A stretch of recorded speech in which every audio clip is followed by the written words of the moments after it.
The Strait of Hormuz is open again. After 7 weeks of missile strikes, drone swarms burning oil facilities, and American service members coming home in flag-draped coffins, the most dangerous maritime choke point on Earth is flowing once more. And today, President Donald Trump made a statement that stopped analysts cold. Iran has agreed to everything. Everything. We are right now standing at the edge of one of the most consequential diplomatic moments since the original Iran nuclear deal collapsed. But the road that got us here? It was paved with fire, blood, and a regional war that came terrifyingly close to spiraling into something far worse. Tonight, we break down the full picture. The timeline, the weapons, the cost, the casualties, and the one question that nobody in Washington or Tehran is ready to answer yet. Stay with us. Because what happens in the next 72 hours could change everything.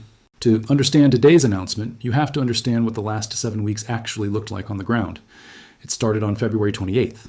U.S. forces operating from bases across Saudi Arabia, the UAE, and Qatar launched what officials described as a targeted campaign against Iranian nuclear infrastructure and missile production sites. The stated goal: degrade Tehran's ability to threaten the region and the world. Iran's response was immediate, and it was ferocious. Within 48 hours, Iranian ballistic missiles and suicide drones were screaming toward Gulf state territory.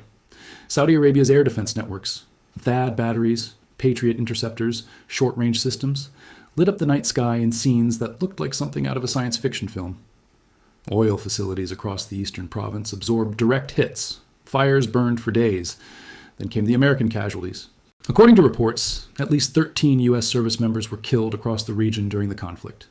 Iranian missile strikes were still injuring troops at bases in Saudi Arabia as recently as late March, a full month into the war. These weren't symbolic pinpricks. These were sustained, organized, military-grade strikes designed to bleed American resolve, and yet the Gulf states held, and the U.S. kept bombing. Let's talk about the hardware, because the technical dimension of this conflict is staggering. Iran deployed what open-source analysis suggests was a combination of Shahed series loitering munitions, the same drone design that's been tearing apart Ukrainian cities, alongside more sophisticated ballistic missiles believed to include variants of the Fateh and Zulfikar families, with ranges stretching beyond 700 kilometers. These are not unsophisticated weapons. The Shaheds in particular present an almost uniquely difficult interception problem. They fly low, they fly slow, and they fly in swarms, designed specifically to overwhelm air defense radar tracks and exhaust interceptor stockpiles. Here's the brutal math that every defense analyst was watching in real time. A single Shahed drone costs Iran somewhere in the range of $20,000 to $50,000 to produce, possibly less with domestic manufacturing at scale. A single Patriot PASI-3 interceptor missile, roughly $4 million. Saudi Arabia was potentially spending 80 to 100 times more to destroy each incoming attacker than Iran spent to launch it. That's not a sustainable equation, and Tehran's planners know it. Reports indicate that oil infrastructure across the Gulf sustained significant damage, the kind of damage that sends shockwaves through energy markets and makes finance ministers in Tokyo, Berlin, and Beijing reach for their phones. The Strait of Hormuz itself, through which roughly 1/5 of the world's oil and gas flows, was under implicit threat throughout the conflict. The mere suggestion that Iran might mine or blockade the strait was enough to spike crude futures and rattle shipping insurance markets. That's the leverage Tehran was always holding, and they knew when to use it. But strip away the weapons data and the strategic calculus, and what you're left with is people. 13 American families received the call no military family ever wants to receive. Young men and women deployed to bases in Saudi Arabia and across the Gulf who went to work one morning and never came home. According to reports, strikes were still killing and injuring U.S. personnel in late March, well into a conflict that Washington had hoped would be short and decisive. In the Gulf states, civilian populations sheltered as air raid sirens wailed over cities that had, until recently, been symbols of gleaming modernity and stability. Families in Riyadh, Abu Dhabi, and Doha watched interceptor trails streak across the night sky from their apartment windows, not knowing whether the next alert would be the one that got through. And in Iran, where the American bombing campaign was targeting military and nuclear infrastructure, reports of civilian casualties near strike zones filtered through social media and opposition channels. Impossible to fully verify, but impossible to ignore. This was not a clean surgical conflict. It never is.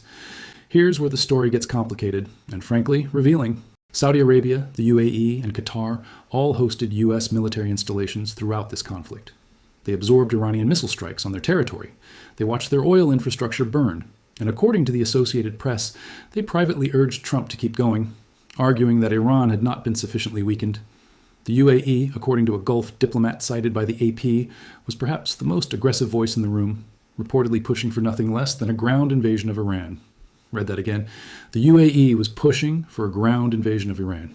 That is a level of hawkishness that goes well beyond anything the Gulf states have publicly signaled in years. And it tells you something critical about how threatened these governments feel by a nuclear-capable Iran. This isn't just about missiles or oil.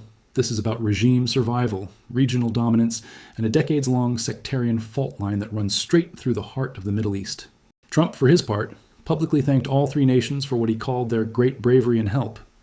And notably, he rejected a NATO offer of assistance, telling an audience in Phoenix that the alliance was utterly ineffective when we needed them. That's a statement that will echo through alliance politics for years. So how did we get from burning oil fields and dead American soldiers to Trump declaring a great and brilliant day for the world? It started with Pakistani mediation. On April 8th, a 2-week ceasefire was announced, brokered, remarkably, not by a Western power, but by Islamabad. The terms included Iran's commitment to reopen the Strait of Hormuz. Ships started moving. Oil prices began to stabilize. The world exhaled, slightly. Then came the diplomatic sprint. Simultaneously, Trump announced a 10-day ceasefire between Israel and Lebanon, taking effect Thursday evening, adding another layer of regional de-escalation that Jordan's Foreign Minister Ayman Safadi, speaking at the Antalya Diplomacy Forum in Turkey, called a critical moment for broader stability. Safadis urged the international community to support the Lebanese government in consolidating state authority, a direct reference to the need to roll back Hezbollah's parallel military structure, and stressed the importance of building on the U.S.-Iran ceasefire momentum. And then, today, Trump told CBS News that Iran has agreed to everything, including cooperation with the United States to remove enriched uranium from the country. If that holds, if that is real, it is an extraordinary concession from Tehran. Removing enriched uranium from Iranian soil would be a verifiable, physical rollback of the program that has haunted Western security planners for 2 decades. Trump said there are no sticking points remaining, and that a final deal is very close. Let's be clear about what a successful deal would mean. It would mean that 7 weeks of open warfare, missile exchanges, 13 dead Americans, damaged oil infrastructure, and a genuine threat to global energy supply produced something that years of diplomacy could not. It would be, whatever your politics, an undeniably significant outcome. But here is what every serious analyst is watching right now. First, verification. Iran has made commitments before. The 2015 JCPOA was built on an intricate inspection regime, and it still collapsed. Any deal that doesn't have teeth, real, unannounced, anytime, anywhere inspection authority, is a deal that can be quietly reversed. Second, the Gulf states. Saudi Arabia and the UAE wanted more. They wanted a devastated, defanged Iran. If they believe this deal leaves Tehran with a pathway back to regional power, the diplomatic tensions behind closed doors could be severe. Third, hardliners in Tehran. Iran's Revolutionary Guard Corps did not fight a 7-week war, absorb significant strikes on their nuclear program, and lose prestige, only to hand over enriched uranium without a fierce domestic political battle. The deal that Trump describes may be what Iran's negotiators agreed to. Whether it survives the IRGC is a different question entirely. And fourth, Israel. Jerusalem has been conspicuously quiet in the public reporting around these negotiations.